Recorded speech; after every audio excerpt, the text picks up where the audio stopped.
qu'est-ce qui se passe pour l'âme de quelqu'un quand elle meurt? Alors, quand une personne, d'abord, le processus de la mort est sous deux formes. Une personne qui meurt pas de manière accidentelle, oui, qui n'a pas fait quelque chose de dangereux et qui a été une mort accidentelle. Et cette personne, en fait, l'âme de la personne est composée de deux parties. Il y a la partie qui est à l'intérieur, qui est appelée le Or Pnimi, et la partie qui entoure le corps, qui est appelée le Or Mekif. Le Zohar nous dit que 30 jours avant le décès d'une personne, la lumière extérieure va commencer tous les jours à se retirer, se retirer, se retirer. Et d'ailleurs, nous le savons, il y a un signe dans les yeux de la personne. Je ne pense pas que c'est nécessaire de le transmettre parce que je ne voudrais pas que chacun se mette à regarder les yeux de celui qui est en face de lui. Mais il y a un signe et quand on le connaît, on peut savoir exactement combien de jours reste à cette personne malade en la regardant, en regardant ce signe. C'est un signe qui montre quelque chose qui se retire, qui est au niveau de l'œil. Et donc, une fois que le Or Mekif, cette lumière extérieure, se retire, le Or Pnimi sort aussi, et donc l'âme se retire. Maintenant, l'âme, il faut le savoir, quand elle est descendue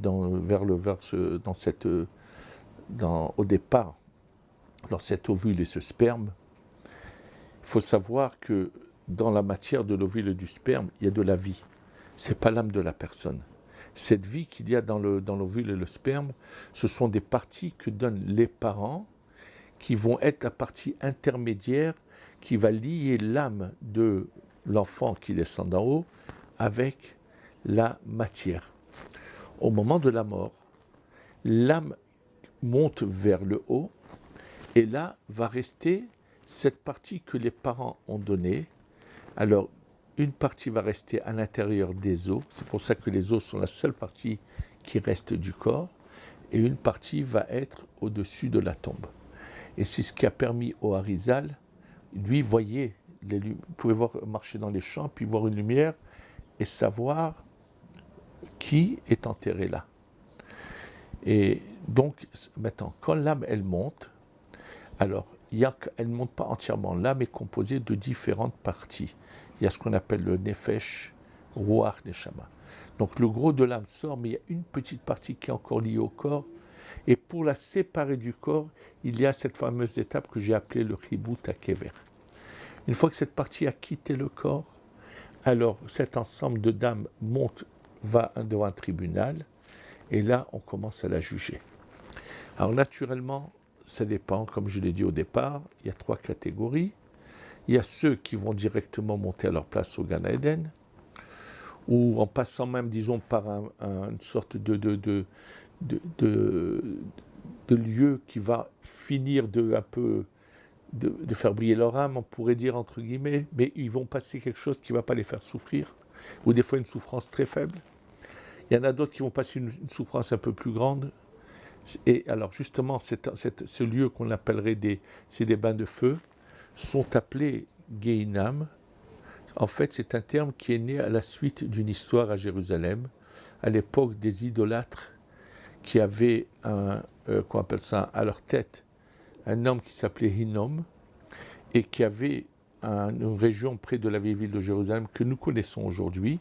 Et le mot Gé, en hébreu, c'est le jardin, et dans cet endroit-là, qui appartenait le Gé chez le Hinnom, le Gé de Hinnom, dans le champ de Hinnom, il y avait des statues dont on mettait du feu au-dessous, et cette idolâtrie consistait à ce que des gens emmènent leurs enfants en offrande.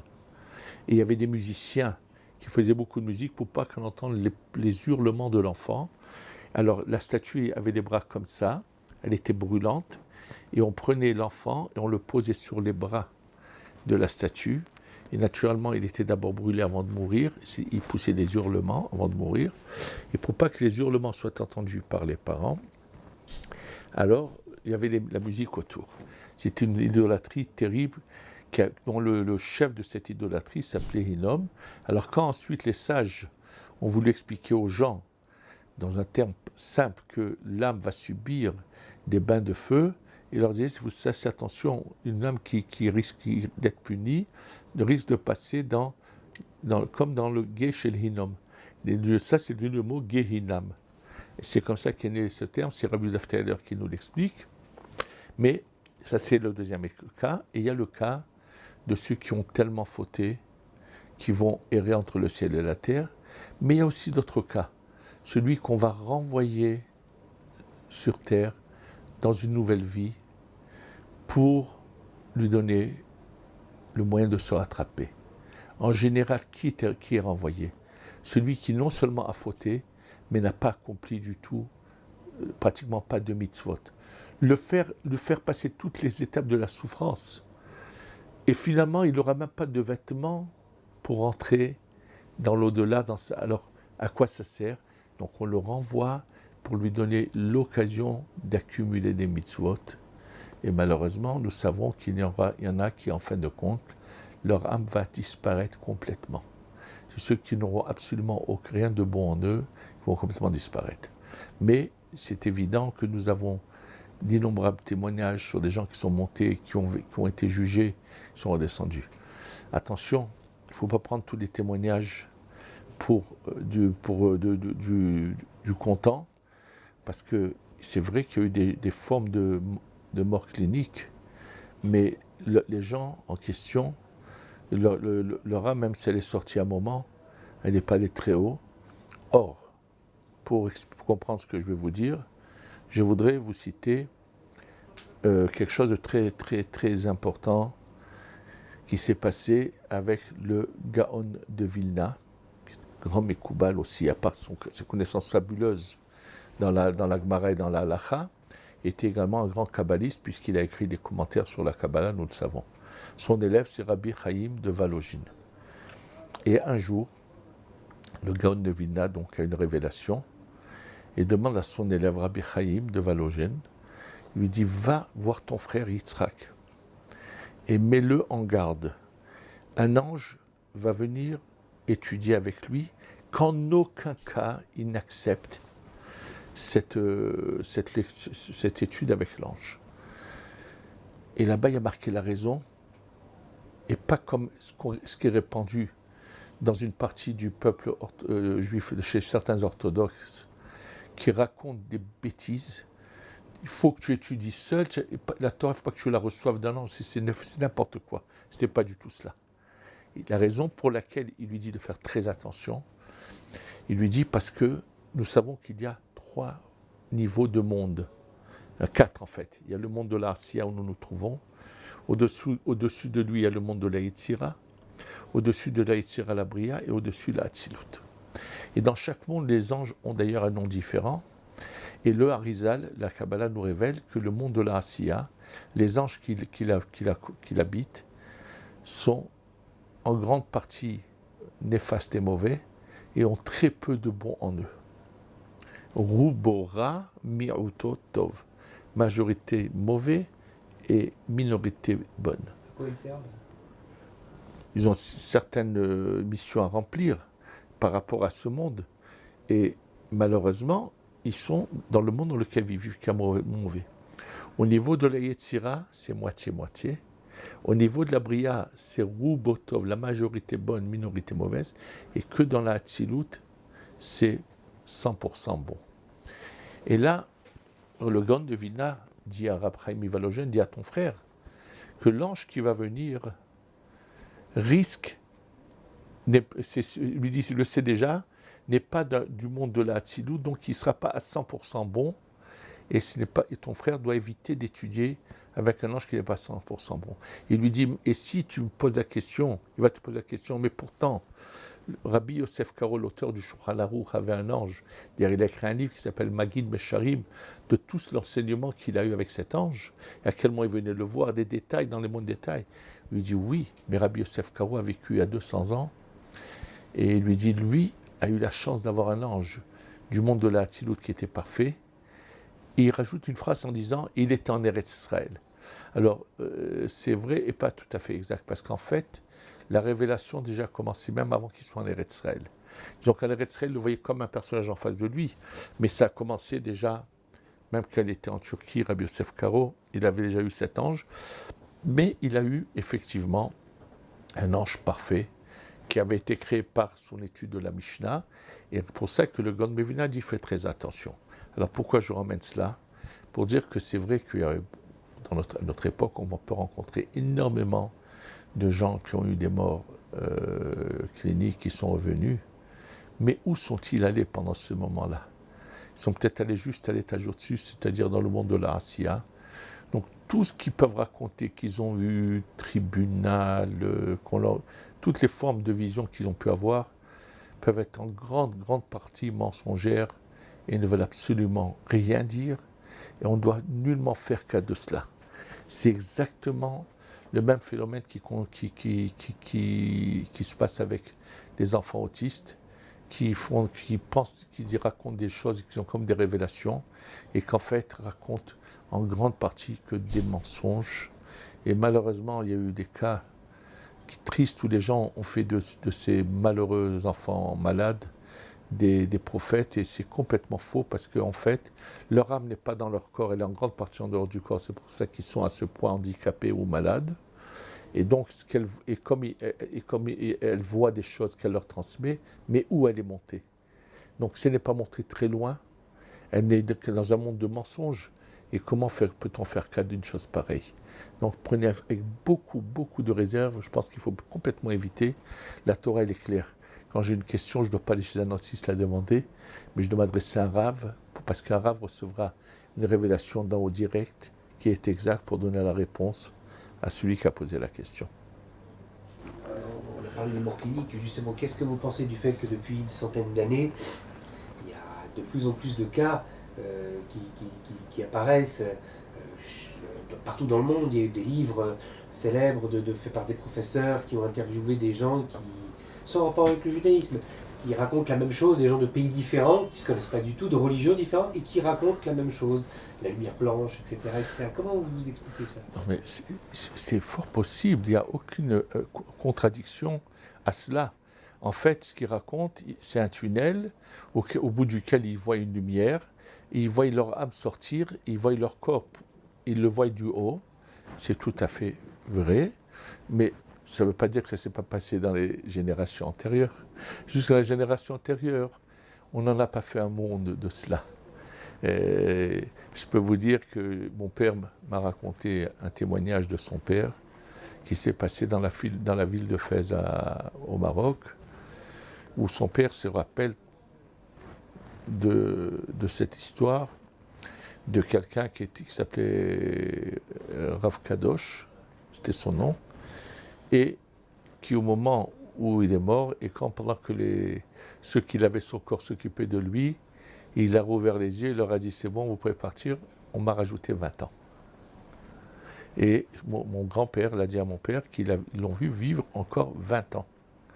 Donc, c'était des choses qui se passaient, mais on n'en faisait pas de ça un monde et une histoire. Il faut comprendre qu'on ne vivait pas dans un monde païen, on vivait dans un monde de croyants. C'est-à-dire que toutes les religions étaient des religions de croyance. Donc, il n'y avait aucun problème. C'est pour ça qu'on n'en parlait pas, qu'on n'en faisait pas d'un état de cela. C'est depuis que l'Occident a cru avoir découvert la Lune avec toutes ces découvertes et qu'a voulu essayer de nier la présence de Dieu partout, alors naturellement, pendant longtemps, ça existait. Mais on étouffait, on ne voulait pas entendre tous les témoignages qui pouvaient leur donner, comme on dit, une bonne claque en leur montrant en face qu'ils veulent se sauver de Dieu, mais qu'il est là présent. Et c'est récemment que, d'ailleurs on le voit que le monde est passé à l'autre extrême, à une croyance de manière extrême. Par exemple, dans le monde islamique extrémiste, qu'est-ce qui les anime tellement? Ils ont une croyance, mais qui veulent imposer leur manière de concevoir Dieu au monde entier. Alors, naturellement, ça a réveillé, c'est-à-dire, pendant longtemps, cet athéisme qui était né de la culture occidentale a donné naissance maintenant à quelque chose qui est à l'opposé. Et c'est pour ça qu'aujourd'hui, on fait cas de chaque cas de mort clinique qui est revenu. chose qui a toujours existé, mais dont on n'en faisait pas cas. C'est tout. Donc aujourd'hui, étant donné que les gens reviennent un peu à la vérité, à l'existence d'un Dieu, alors vers le monothéisme, c'est ce qui attire un peu les gens. Il y en a d'autres qui sont même attirés vers d'autres, encore des cultures idolâtres comme le bouddhisme, malheureusement.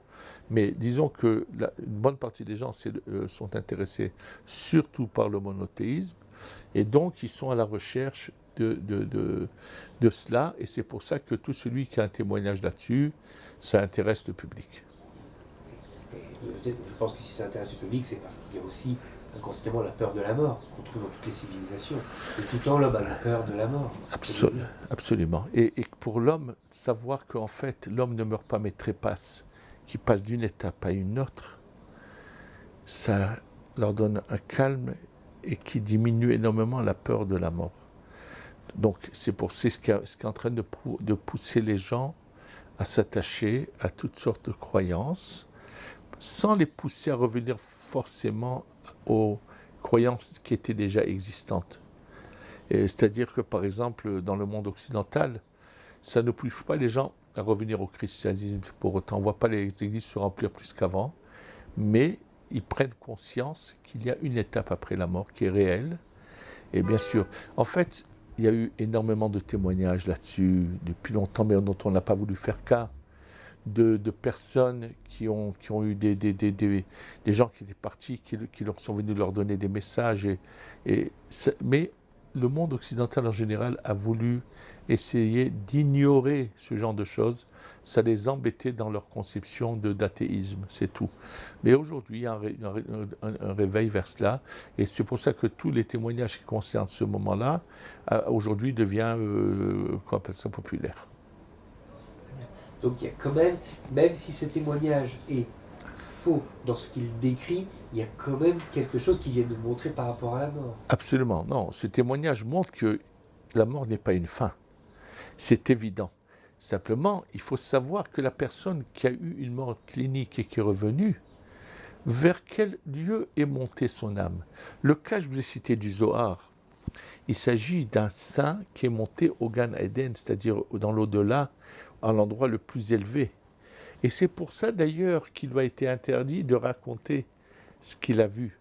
Il est monté au sommet, dans l'endroit de la perfection, de la pureté, de l'authenticité. Mais je voulais, comme on parle de sujet, mettre en garde. Il y a eu un cas, par exemple, qui a été diffusé par un contemporain que je connais, et il diffuse, et dans la diffusion de ce cas, on m'a dit que celui qui a une mort clinique qui revient raconte qu'il a vu un certain personnage qui aujourd'hui est plus que douteux, qui entre guillemets se faisait appeler Rave, mais qui est plus que douteux, et il le voit dans sa vision. Et j'ai dit oui, c'est vraiment exact. Il a vu dans sa vision vraiment le plus gros mensonge. Celui qui se fait passer pour un Rave et qui est en fait une ordure. Et c'est pour ça qu'il a vu quand en forme de Rave, puisqu'il n'est pas parti loin, il est resté dans le bas de la Asiya où le mensonge est grossier. Et donc sa vision est une preuve au contraire que celui qu'il a vu, qu'il a considéré dans cette vision comme un Rave, n'était autre qu'un bandit, un personnage très douteux.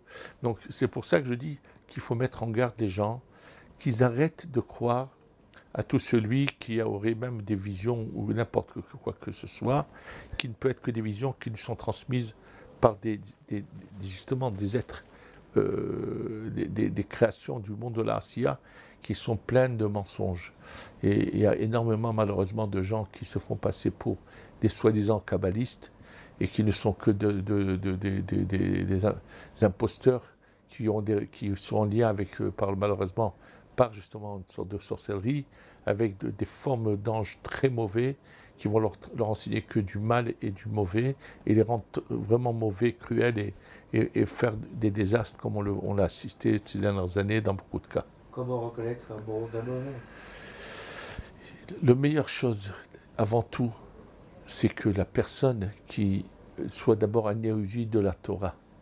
Celui qui n'est pas érudit de la Torah, en aucun cas, il ne peut être ni kabbaliste, ni quoi que ce soit. Donc, des gens qui sont des nuls et qui veulent se faire passer, alors arrêtez de vous laisser avoir, de vous laisser tromper, parce qu'ils vous racontent des choses qui ne veulent rien dire du tout et qui de toutes les façons ne pourront pas vous aider. Donc malheureusement, en général, tous ceux qui se font de la publicité, malheureusement, la plupart de ces gens-là sont des imposteurs, sont des gens qui sont vraiment des ignorants de la Torah et qui veulent se faire passer pour des soi-disant kabbalistes. Vous allez vous faire des ennemis, là. Notre devoir est de dire la vérité à tout le monde. Quelque chose de très important, c'est le thème, en parlant justement de l'intérêt du public pour ces choses-là, c'est le thème de l'immortalité de l'âme. Le corps meurt, mais l'âme est-elle immortelle? Oui, l'âme est immortelle parce que l'âme est une partie divine qui se trouve dans chaque individu, pas seulement dans les individus.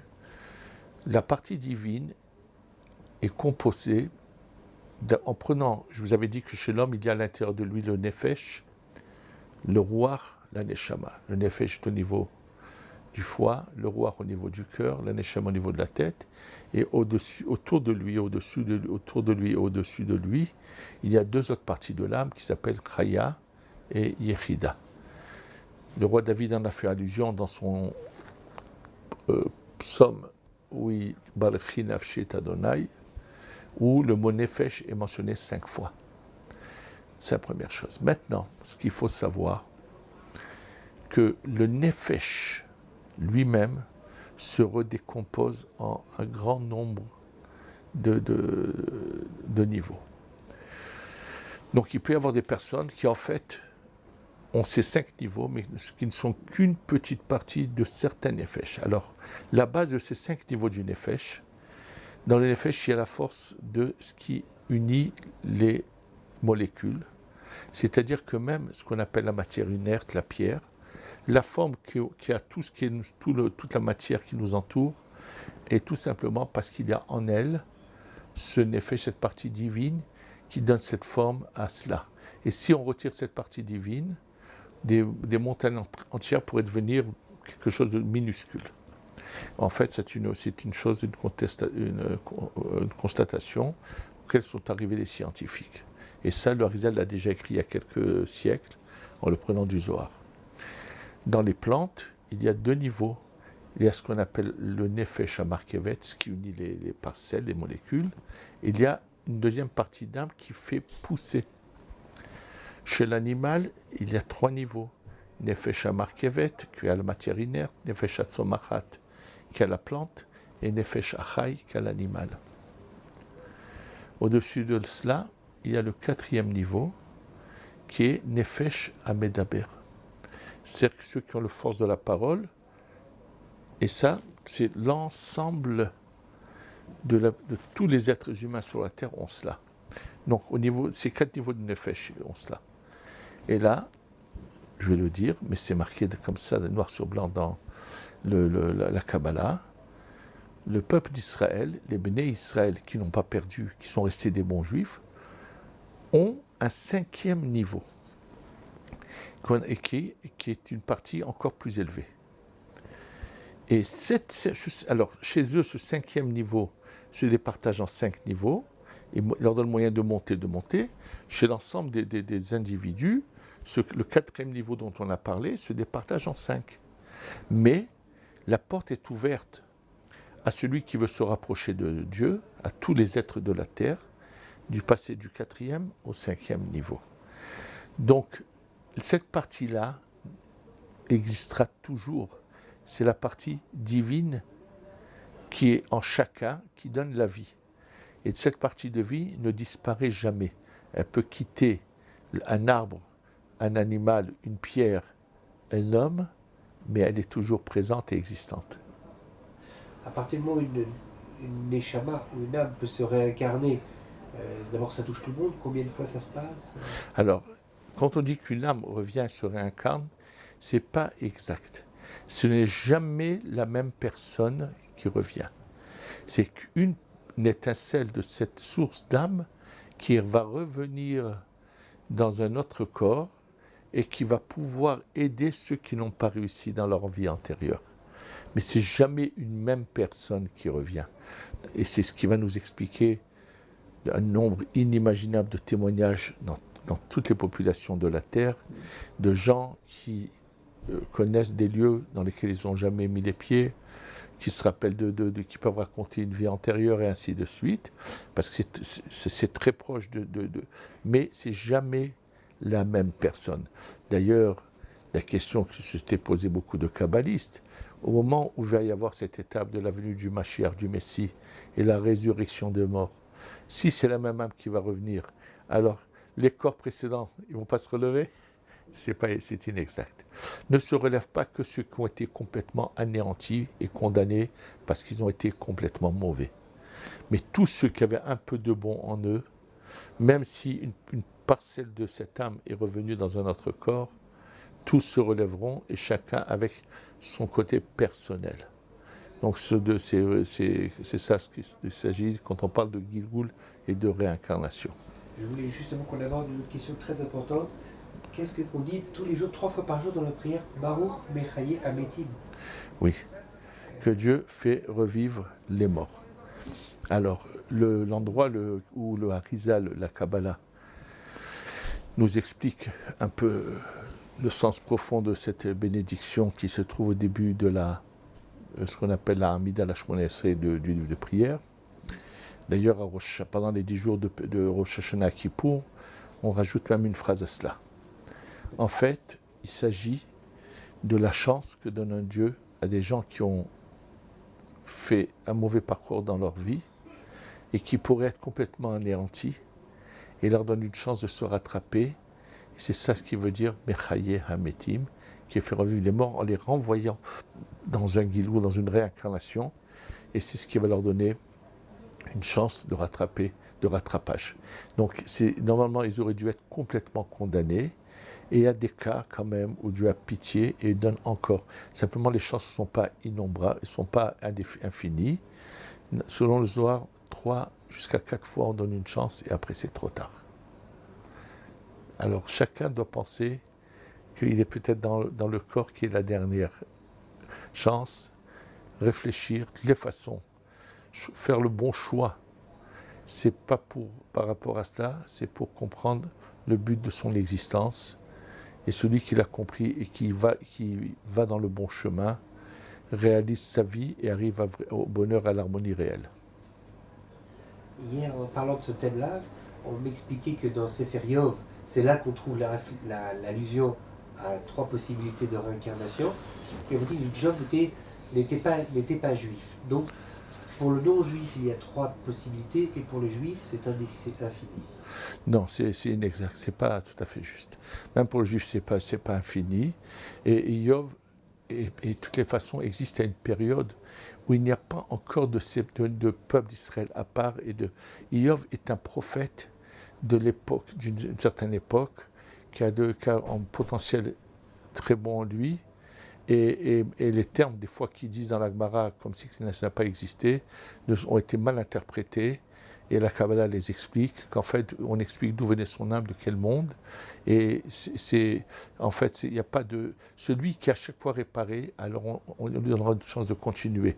Mais celui qui n'aura pas du tout fait de réparation, après 3 fois, ça s'arrêtera.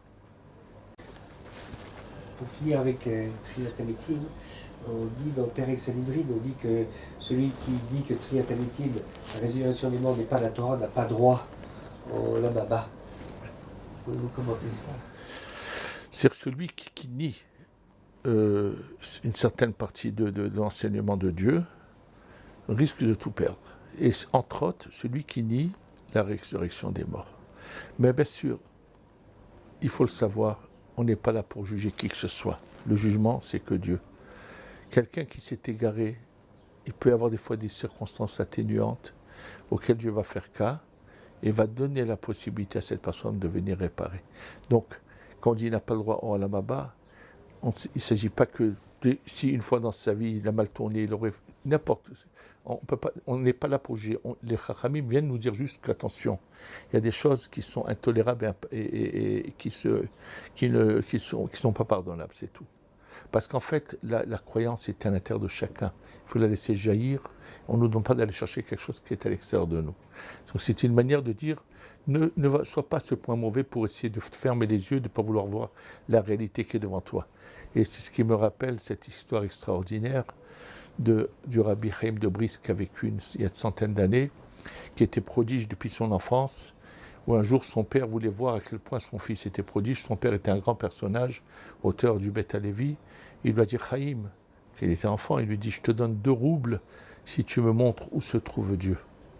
Et Chaim lui a répondu, papa, moi je t'en donne 10 si tu me montres où Dieu n'est pas. Alors maintenant, qu'est-ce que le Olam Haba? Alors, quand on parle du mot Olam Haba, il y a une sorte de fausse interprétation. Il y a 2 choses. Le mot Olam Haba, le monde qui va venir. Il ne s'agit pas de l'endroit où sont assis les tzadikim après leur mort, comme beaucoup le pensent, ça c'est le Gan Eden, mais il s'agit de l'étape suivante. C'est-à-dire, bon, ça fait entrer dans un sujet très vaste qui, nous le savons, la période de l'existence de ce monde est limitée à 6000 ans. Et quand on parle, nous, de l'époque messianique, c'est une partie de la fin de ces 6000 ans. Et c'est quand on parle de l'étape suivante. Les gens ont souvent pensé que la venue du Mashiach, ça voudrait dire exister sur Terre de manière infinie. Et ça, c'est évident que c'est faux. Je pense qu'une personne, vous pouvez le constater chez les gens qui ont atteint un certain âge, il ne va plus vivre. Donc qui voudrait vivre de 150, 200 ans, 300 ans, c'est faux. L'étape suivante, c'est le retour de l'homme avant la faute. Adam Arishon, le premier homme, n'a pas été créé sur la terre, sur le globe terrestre. Il était dans une atmosphère spirituelle qui n'a rien à voir avec le globe terrestre. Il a dégringolé à la suite de la faute, mais pas aussi matériel que nous. La matière est devenue ce qu'elle est devenue qu'après la génération du déluge. Depuis Adam Arishon jusqu'au moment du déluge, on n'a pas du tout d'idée claire. On a des révélations de la vie sur Terre. On ne sait même pas à quelle vitesse va le temps à ce moment-là. C'est pour ça qu'on constate qu'on nous dit qu'Adam Arishon a vécu 970 ans. Il ne s'agit pas du tout d'une forme de vie comme la nôtre. Et finalement, on est presque en fin de parcours où il va y avoir un tremplin qui va être le passage petit à petit de tous les méritants, de passer de cet état de matière à l'étape au-dessus, donc spirituelle, et après cela, après ce tremplin, il va y avoir plusieurs étapes dans ce tremplin qui va faire que les gens vont arriver à une période qu'on définit par le 7e millénaire, mais c'est faux de parler de temps puisqu'on va sortir du temps. Et c'est de cela qu'il s'agit quand on parle du mot Olam Haba. C'est de la prochaine étape. Et il n'y en a pas qu'une. Les étapes sont infinies, puisque si tout vient de Dieu qui est infini, donc tout est infini, mais on n'est pas dans la possibilité de le concevoir, de le comprendre, puisque nous sommes dans une limite qui est la matière. Donc c'est des idées qui nous sont difficiles à comprendre, mais j'ai voulu juste donner une image globale. Les Neshamot, au moment du passage à l'au-delà, vous avez parlé de tribunal, on dit qu'on nous pose 3 questions. Quand on monte au-delà, on pose 3 questions à la Neshama. Non, pas 3 questions. On la juge directement. On commence à la juger sur les fautes les plus graves et on lui demande pourquoi elle a fauté. Mais il n'y a pas de question précise, c'est un jugement. Donc, qui siège dans ce tribunal, ce sont des gens c'est-à-dire c'est un tribunal qui change constamment. C'est-à-dire dès qu'il y a une personne de la génération qui serait au niveau de pouvoir siéger, le plus ancien quitte le tribunal. Ça veut dire qu'on ne peut pas être nous jugés par des personnages comme Rabbi Akiva, Rabbi Shimon ben Yochai, des générations, ils ne comprendraient jamais ce qu'on a fait. Maintenant, il faut savoir que ce tribunal a quand même des limites, mais pas tout le monde passe devant ce tribunal. Rabbi Shimon ben Yochai dit, lui, par exemple, ne passera pas devant le tribunal, il va en direct devant Dieu. C'est-à-dire ceux qui, dans leur vie, se sont sacrifiés pour Dieu, on est au-delà de leur force, c'est-à-dire de tout ce qui est nature. On fait vraiment des sacrifices. Alors eux, contournent le tribunal, vont en direct. Maintenant, il faut savoir que ce tribunal ne connaît pas les pensées des gens, ne juge que par l'apparence, c'est-à-dire que ce qu'ils ont vu comme action. Et quand dans la pensée c'était différent, alors, bien sûr, Dieu intervient, que même s'il est condamné pour le faire sortir. Donc le vrai jugement, c'est Dieu. Simplement, il y a une première étape qu'on appelle le tribunal céleste. Vous m'avez parlé de 3 questions. Sacta pour vous. Non, c'est pas. Non, c'est une manière. Non, Kavata etim la Torah, c'est vrai. Ça veut dire d'une manière générale. Mais avant de demander à quelqu'un est-ce qu'elle a fixé des moments d'études, on va d'abord voir les erreurs qu'elle a faites. Et après, on viendra au positif. D'abord, tout ce qui a été négatif qui a été fait par la personne, et qu'ensuite seulement on arrivera au positif. Qu'est-ce qui est plus grave, on ne peut pas savoir qu'est-ce qui est plus grave. Il n'y a pas de plus grave ou de meilleur, il faut faire attention. Le problème, c'est que lorsqu'on touche à quelqu'un, alors on ne peut pas obtenir un pardon si on n'obtient pas d'abord le pardon de la personne qu'on a fait souffrir. Alors, je pose la question, parce que vous parlez de Olam HaKefel, etc. On connaît des gens, quelle que soit leur religion, qui sont, sans parler de Dieu, des gens méchants avec leur prochain, qui ont aussi du plaisir à aller faire du mal à leur prochain, à les faire souffrir. Ça existe, des gens comme ça. Qu'est-ce qui se passe de quelqu'un comme ça? Est-ce qu'il y a un pardon possible? Le pardon est toujours possible. Il y a des cas de non-retour, c'est vrai, ça c'est clair. Le pardon est toujours possible si la personne se réveille et fait teshuva et se repentit et regrette et va réparer le mal qu'elle a fait. Mais la porte n'est jamais vraie. Et même quand on dit que la porte elle est fermée, celui qui finalement va quand même venir frapper à la porte et l'ouvrir, on ne lui laissera pas la porte fermée. Donc comment ça se passe, par exemple, quelqu'un comme ça, on le fait revenir sur Terre et il va passer sa vie à donner? On ne sait pas. Personne ne sait comment est le jugement divin. Personne ne peut nous raconter quoi que ce soit, parce que personne dans ce cas-là, qui est arrivé à une telle étape, on ne laisse revenir. Parce que très souvent, vous avez donné des récits de gens, on leur a accordé 20 ans, parce qu'ils avaient fait une mitzvah précise, ou au contraire pour réparer une chose précise. Oui, mais je parle des cas de choses très graves. On ne sait pas comment, finalement, quelle a été la décision d'en haut par rapport à eux. On m'a dit que quand on a une difficulté pour quelque chose, c'est peut-être une indication de la chose pour laquelle on est revenu sur Terre. Ça oui, c'est marqué dans le Harizal. Ou une difficulté, ou une attirance particulière vers une certaine mitzvah. Les deux sont vrais. Une difficulté, ça veut dire parce que malheureusement on a trébuché, donc on va se battre là-dessus. Ou bien on a une attirance vers une mitzvah particulière parce qu'elle nous manquait. Donc la personne est dirigée d'en haut. Dieu aide la personne, lui envoie des messages, lui envoie des signes.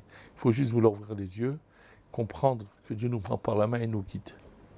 Quand on fait une enquête, quand on enquête justement sur les gens qui sont venus là-haut, etc., mais vous ne le faites pas, comment ça se passe cette enquête pour savoir si c'est des charlatans, s'ils racontent n'importe quoi, s'ils ont dit quelque chose? Non, je pense que la plupart des gens qui ont une mort clinique, il ne faut pas du tout faire cas de ce qu'ils peuvent raconter.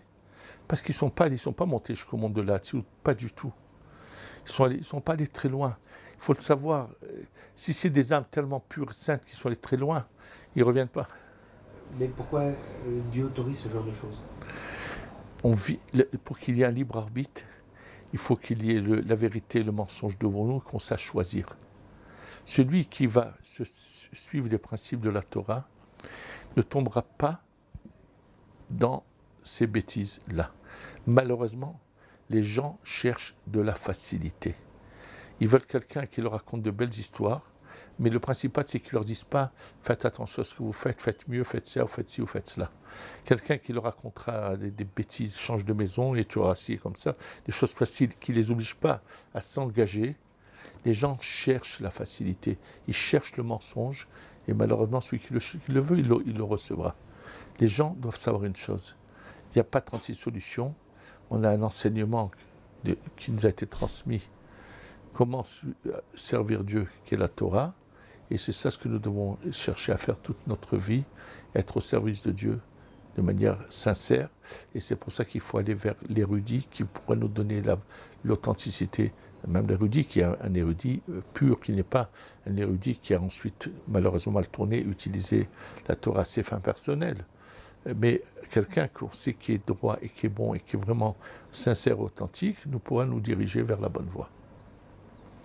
Beaucoup disent que tous ces phénomènes-là sont finalement une espèce de don de Dieu en ce moment pour nous rapprocher encore plus de lui. Comme on voit, c'est un phénomène de mode et ça réveille des gens qui ont ces expériences, qui sont pas et qui disent oui, j'ai eu, il y a quelque chose. Donc maintenant, je vais commencer à. Il est évident que Dieu envoie des signes énormément ces derniers temps parce que nous sommes très proches d'un moment de non-retour. Il sera trop tard. Donc avant que le rideau tombe complètement, on va donner la chance à quelques personnes encore de passer. Mais une fois que le Mashiach sera là, ça sera trop tard. Donc c'est clair, c'est un message qui doit nous faire comprendre qu'on est sur terre pour un but précis et qu'on doit essayer de le comprendre, de l'appliquer et de réussir. Est-ce que vous voulez rajouter quelque chose ?